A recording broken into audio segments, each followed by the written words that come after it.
Welcome to the Animation Industry Podcast. My name is Terry, and I could eat pizza forever. This chat is with Joe Wilson and Hinaleimoana, who share their journey to create the beautiful short film Kapaemahu.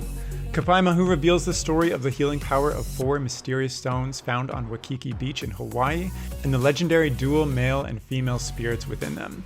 This is a film that brings some awareness to a piece of cultural heritage of the indigenous people of Hawaii, and it's narrated in the only form of Hawaiian that has been continuously spoken since prior to the arrival of foreigners. Now, a little bit more about Joe and Hina. They have both received multiple recognitions for their work in film. Joe has received an Emmy and a GLAAD Media Award, to name a few, for his work in short film and documentaries covering topics that explore oppression and empowerment among gender and sexual minority communities. Hina is a native Hawaiian teacher, cultural practitioner, and filmmaker who has received a National Education Association Human Rights Award, Native Hawaiian Educator of the Year Award, and White House Champion of Change Award for her film work. In our chat, they're going to share the story behind why and how they made Kapaemahu and the impact they hope it has. So, without further ado, now let's just jump right in. Hi, Joe and Hina. Thank you so much for taking the time to come on this podcast. How are you both doing? Aloha. Aloha, Terry. I am doing well. Thank you for having us. Mahalo. Agreed, Terry. Aloha. Thanks for having us. It's great to be on the show. Aloha. Yeah. Well, do you want to maybe both take just a moment to introduce yourselves to people who are listening? Ai, mahalo. Owa ono keia o Hinaleimoana, Wong-Kalu. E kamanoa ona keia aina o ahu nei. It is a pleasure to be here. My name is Hinaleimoana, Wong-Kalu. Mahalo. And aloha, I'm Joe Wilson. I'm part of a filmmaking duo. My partner in life in filmmaking, Dean Hamer, and I have been working in documentary films for about 10 or 15 years or so, and ended up here in Hawaii and meeting wonderful Hinale about in 2011, I think it was. So this is quite the journey. So yeah, we're talking about the film that just came out this month called, I hope I don't mispronounce this, but Kapaemahu. Is that close? Kapaemahu. Kapaemahu. Thank you for correcting me. Yeah, it's so I watched it. It's an absolutely beautiful film. It's got a very great message behind it too. I'm wondering if you can kind of give a synopsis of it for those who might be interested in seeing it. Mahalo, Terry. This film speaks to several things. One, the importance of honoring the history, the culture, and the language of this place that I call home, islands of Hawaii, and its myriad of stories that are our history. They are our anchor to our ancestors, and they are the pointers and directions to our future. And this story has many elements, among which include understandings of duality in life, and that 4 marvelous healers came from our ancestral homelands in the South Pacific, the lands of Kahiki, or Tahiti as we call them. And they brought with them the knowledge of healing. And this understanding of healing came in several ways. But what was most profound is that they impacted the lives of the people so much that when they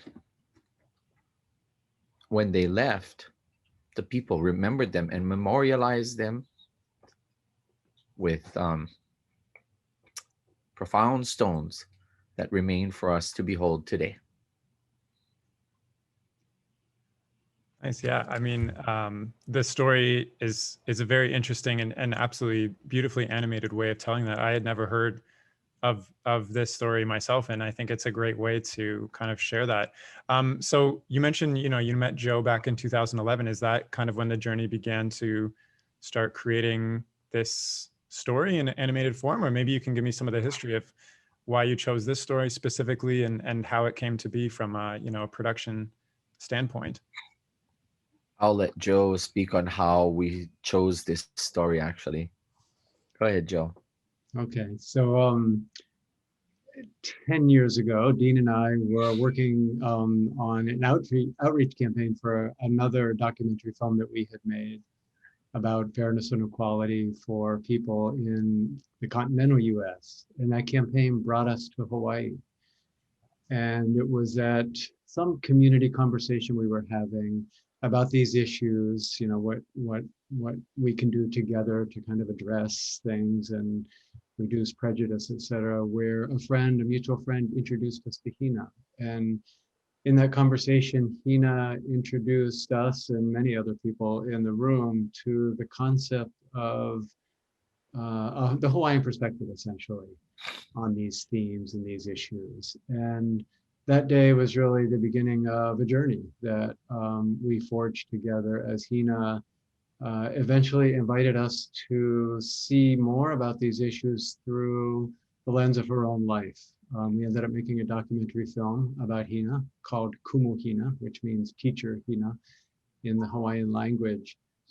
And in the making of that film, one day we happened to be in Waikiki, and Hina stopped and did an oli, or a chant, at these four magnificent stones that are perched right there in the middle of this busy tourist place called Waikiki. And afterwards, she asked us, do you know what these stones are or what they mean? And we knew nothing about them, as did virtually no one on the beach, right? No tourist knows this story because the story isn't fully told. But it set us off on years of research, actually, to learn about this mo'olelo, or this bit of Hawaiian history that has essentially been hidden from view, which has been a great shame, which we can talk about a little more. But throughout the years of that research and continuing to talk with Hina, we imagined, how might we bring this story to life in a way that honors what it really represents? And that was really the beginning of our journey, and how we headed into the animation realm. So did you decide that animation was the best way to tell this story, or did you kind of explore other options too in kind of sharing this?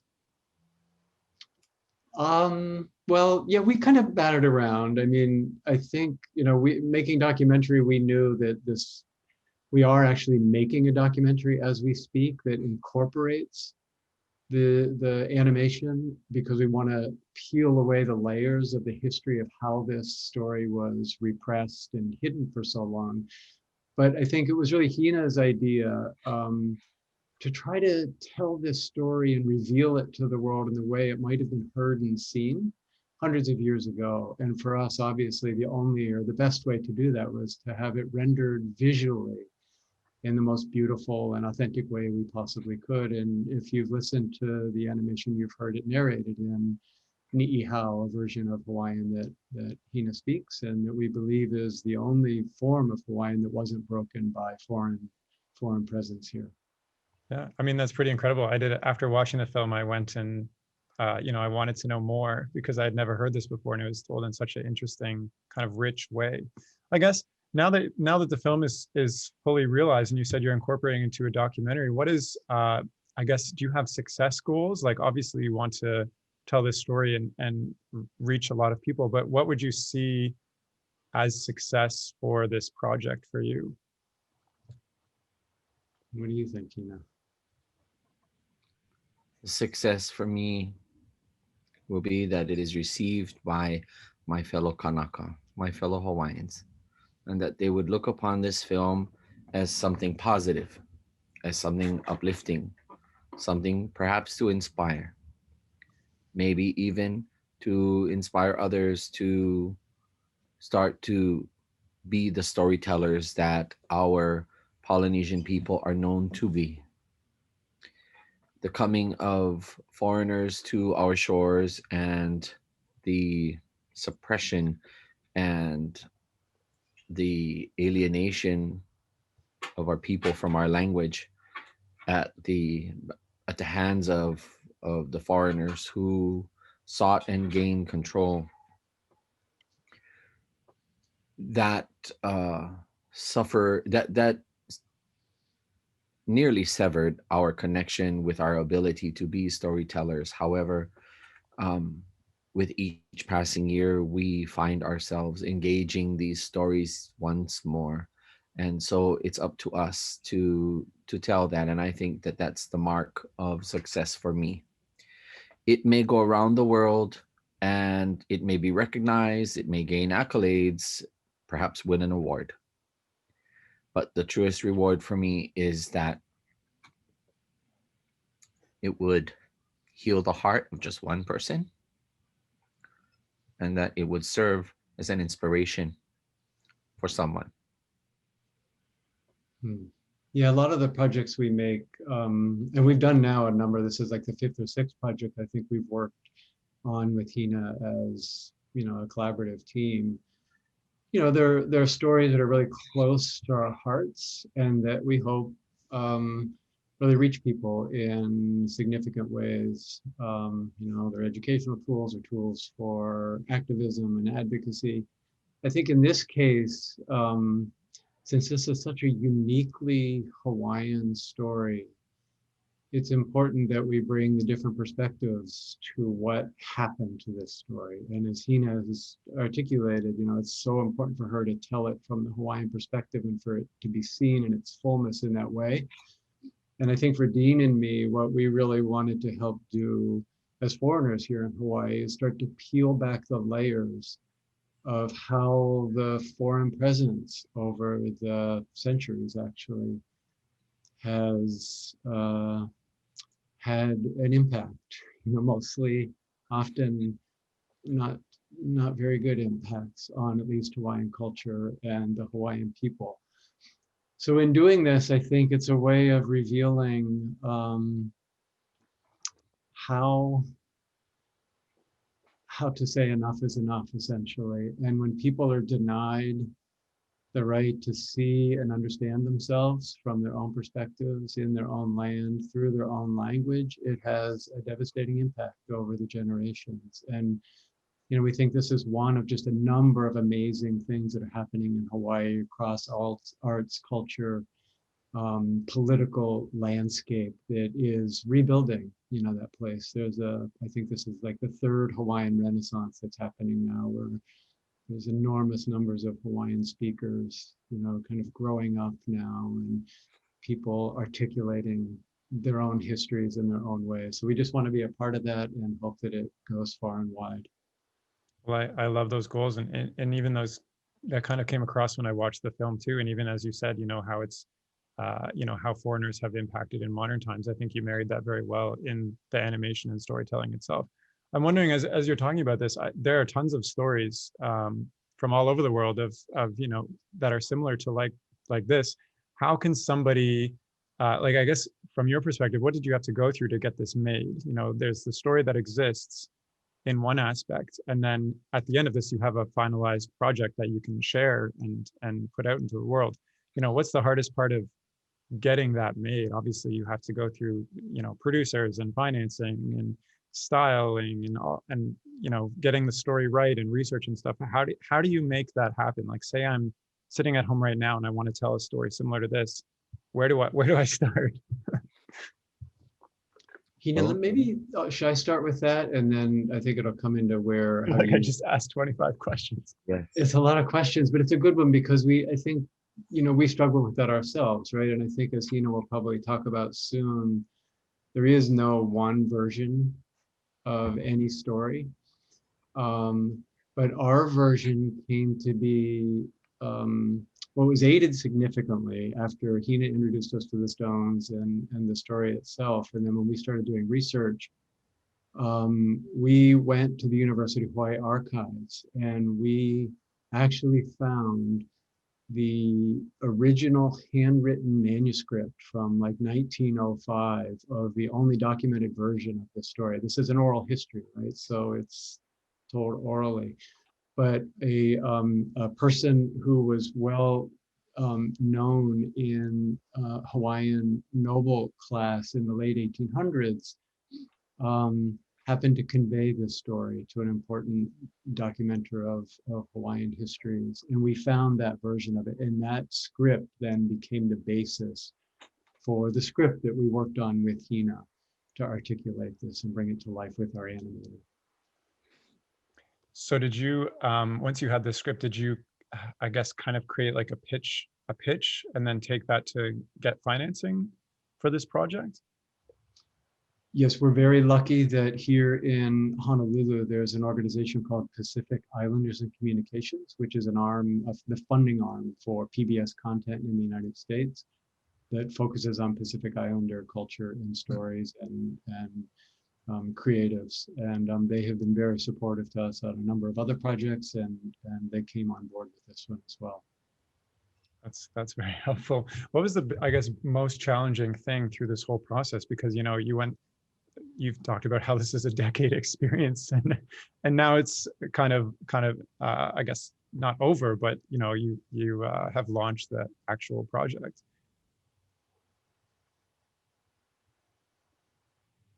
What do you think, Hina? Take it for a minute, Joe. I guess, you know, I think anybody that's putting creative work forward might tell you, you kind of know when the time is right to bring something forward. And we had been working on a lot of different projects that touched on all the themes that are in this work as well. But they're just, I don't know, there was something kind of going on, I think, in the world that kind of centered us on bringing this story forward at this time. And ironically, it emerged just as the world was being consumed by a global pandemic. And I think what Hina talked about earlier, while the story centers on how healing and the healing's, you know, arts and practices and sciences were said to have come to Hawaii centuries ago, we also feel like reviving the story now, a story that has been hidden and a story whose truths have been denied here in Hawaii for way too long, that helping to bring it back to life now helps, I think, healing in the larger sense as well. It's helping us to bring a lot of different things together in this time. Very much so. Very much so. Gotcha. I'm wondering how, you know, there's tons of behind the scenes going on. How do you make connections with very talented people to kind of come together and create a piece like this? Like when I experienced it, I was first of all blown away by, you know, the animation, and then you get hooked into the story. And so I'm assuming there's, you know, there's the storytelling, there's people who are good at script, there's people who are good at animation, there's people behind the scenes, you know, promoting it. How do you make all these connections? My colleagues, Dean and Joe, are far more connected in certain circles. So it's been a wonderful collaborative working relationship, because I'm able to lean upon and reach out to those individuals whom would be our cultural resources, our people to provide, for example, the music, to provide some of the narration and some of the culture insight and that level of support, and also connect us to people like, for example, right across from where the stones are located, one of our very well respected and cherished Hawaiian musicians is in a position down in Waikiki to support our work, and is very, very you know, excited to help host events surrounding that. So that's my role. But Dean and Joe are very well connected to people in filmmaking and are perhaps more savvy when it comes to getting our work out there into the world, into circulation, understanding how certain kinds of, you know, circulation venues and other kinds of support systems for filmmaking, they are far more versed on it. So it really is a good combination. And So sometimes the your younger listeners may be happy to hear that sometimes a cold call is really worth it. And so once we settled on the idea that animation would be really the best way for this story to come to life, we just started looking to see, we are not, none of us are animators ourselves. We have great, I think, imaginations, but not necessarily artistic ability. So we started looking at first other animators whose work really inspired us. And one in particular is an animator named Daniel Sousa, who is Cape Verdean. He's an islander himself, but he's working in Rhode Island. So we just reached out to him and said, we love your work. He has worked a long time in bringing kind of legend and myth, and in particular native histories to life in many different films. And we told him about this story, and he said, I would be thrilled to work on it with you. And that became just an amazing collaboration. And even the figures, the characters in the film, I'm sorry, the characters in the film, the shapes, the way they move, the way they walk, even the motions they use in some of the hula and or other kind of ceremonial activities they're doing. Hina, actually, we filmed her kind of modeling these things for the animator to look at and figure out how he was going to bring it to life in the animated form. Nice. That's really interesting. I guess maybe as a last question, just from, now that the film's out there, and obviously we're talking about it on this podcast, how much goes into, actively promoting your work once it's made versus it organically taking off? Because I don't think people have a good perspective. People usually think, you make something good, it should get itself out there, but what I'm assuming and what you're going to say is it actually takes a lot of effort to get the story out there. So maybe you can speak to that a little bit. Yeah, maybe I'll kick that off, Hina, and then yeah, we can tag team on that. But yes, I mean, anybody who's working in film, animation, et cetera, who wants to get their work out there needs to know that, once the product is finished, the real work begins. I mean, we work as hard, if not harder, on all of these things. And that's mainly because we think, our projects, we have messages that we really want to reach and resonate with viewers, all over the place. So in this case, we do the film festival circuit. I think we've been in close to 100 film festivals now. As I said, we have plans with this being part of a documentary film that's going to kind of, multiply and amplify the audiences and the ways we'll get it out. This film in particular, I think, has potential resonance with younger and older audiences alike. So we'll be developing educational, kind of programs and outreach with it. And another really exciting thing, the final thing I'll say is it caught the attention of an important institution here in Honolulu called the Bernice Pauahi Bishop Museum, which is the most important Pacific Island history and culture museum in the world. It's based here in Honolulu, and they invited us to work with them on designing and curating an exhibition around this mo'olelo, its revival, and all the themes kind of that are associated with it. So we've been working with them over the past, 6 or 8 months now, and that exhibition is still in the planning stages, but it'll launch here in Honolulu, hopefully when everybody is back vaccinated and going to museums in the summer of 2022. I was going to ask next steps, but you just shared all these exciting plans that are happening. So that's fantastic. As we kind of wrap up, are there any things that you want to share about your whole experiences with this film or the film in general, or just other people who may be listening to this and feel inspired or trying to find inspiration? For me, I am I continue to be amazed at the journey that this project has taken me on personally. It has enabled me to honor those whom have given me the fortitude and the ability to speak in our native language, in the Hawaiian language, in the Ni'ihau dialect of our people.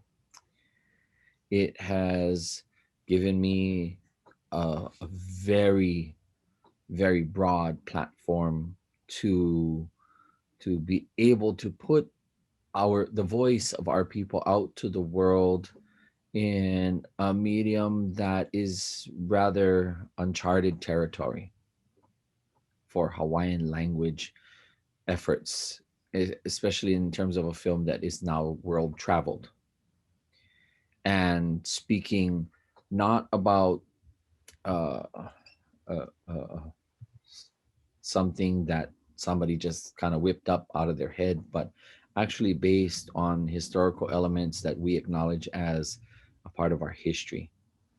And so that's just one aspect.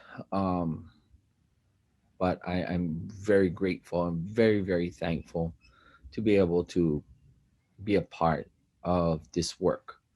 And this film has helped me way more than we have time to share here. But it's just reminded me that there's much work that needs to be done and that we must be diligent. We have to stay focused and we have to continue to see the betterment and the strengthening of our people, our community, our island home. I have to keep that as my goal. Hmm. Maybe I'll just toss in there, Terry, real quickly at the end, that since we've been talking about this for a while and some of your listeners and viewers may be interested how they could see the film. Yes. We're really honored to be able to say it just premiered on the Criterion channel this month, which is really exciting for us. We're part of a small collection of Hawaii-made films. And then for animators in the audience, you can actually see the film for free on a platform called the Animation Showcase. Students, people in the creative professions can go there. And we're really, really thrilled to be part of the Animation Showcase because it has emerged as a strong predictor of the Oscar contenders for the animated short category over the years. And since Kapaemahu was fortunate to be the winner of 3 of the top prizes in the Oscar qualifying festivals, we're now kind of in that field. And the chance for us to bring attention to this film through a course like that just really goes along with our goals of the film, as Hina and we've talked about throughout the half hour here. Yeah, I saw that as well, and I was very excited about that too, and I think it's definitely deserving. Well, do you have any final thoughts as we wrap up? I really appreciate the opportunity, Terry, to have been invited on your program and that we had yet another chance to share our perspectives and our insights on it, on our work. And I simply hope that when the project continues on down the road, that it will bring great things in the days ahead for anybody who sees it. Mm-hmm. Well, thank you very much for saying that. And also thank you so much for sharing, the incredible journey that you both went on to create this beautiful piece of storytelling. And I'm very happy that we got to chat about it today. And so thank you for coming on. Mahalo.